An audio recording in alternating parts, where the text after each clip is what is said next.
6h48, retour de la matinale de l'économie. Raphaël Sébastien Lecornu a tiré la sonnette d'alarme hier sur le budget et présenté une nouvelle méthode.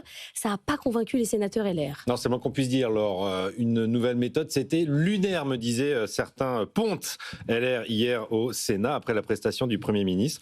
Mais lui veut y croire, en dépit du rejet total d'un seul vote pour. Vous vous souvenez de la partie recette à l'Assemblée nationale. Sébastien Lecornu tente de ranimer le grand corps malade qui est devenu le projet de loi de finances. Des compromis existent déjà, explique-t-on, du côté de Matignon. Les députés ont enfin travaillé ensemble et trouvé des voies communes sur plusieurs sujets difficiles. Alors évidemment, il y a quand même pas mal de méthodes couées là-dedans, mais pour pousser un peu le destin et aussi occuper la galerie, Sébastien Lecornu va convoquer tout le monde à Matignon. C'est sa nouvelle méthode, les ministres, les chefs de groupe qui soutiennent l'action du gouvernement, donc a priori ni LFI ni le Rassemblement national, et les partenaires sociaux, syndicats comme patronat, le tout pour recréer un cadre de compromis, nous dit Matignon. Un compromis, d'accord, mais sur 5 thèmes, c'est beaucoup. Oui, effectivement, ouais. Budget, réforme de l'État, énergie, agriculture et sécurité. Ça ratisse large du côté de Matignon.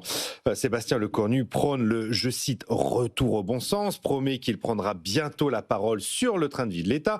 Il promet un projet de loi structurant sur la simplification du millefeuille administratif. Sur l'énergie, alors là, il coche absolument toutes les cases. Il parle à la fois de la souveraineté, ça parle au Rassemblement national, d'industrie, là ça parle à la droite, du climat, ça parle aux écolos, et du pouvoir d'achat, ça c'est pour le PS. Il coche toutes les cases de la playlist. Et sur la sécurité, il brandit le chiffre qui fait peur. Sans budget, c'est 6,7 milliards d'euros en moins pour les armées.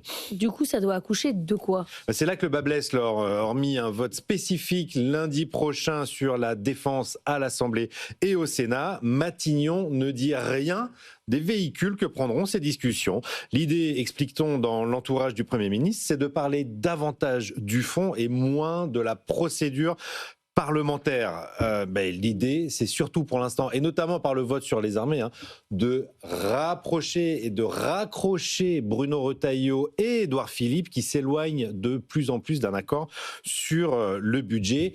Comment dire non aux armées? Et si vous dites oui au budget, si vous voulez dire aux armées, vous dites oui au budget. C'est un peu ça l'idée. Mais tout cela ne convainc guère nos amis du Sénat. Ça va devenir compliqué pour nos citoyens de savoir ce qui se décide et où. A taclé hier le rapporteur du budget au Sénat, Jean-François Husson, qui dénonce une cacophonie, je cite, qui va finir par exaspérer au plus haut point. On voit donc que c'est pas gagné pour le Premier ministre, même si je continue à penser qu'il y a une voie de passage sur le budget d'ici Noël. Vous misez pas sur la loi spéciale? Je ne mise pas sur la loi spéciale. Je mise sur un pari beaucoup plus audacieux qui est un budget à Noël. 6h51, le pari est noté. On repassera les replays au moment de à Noël.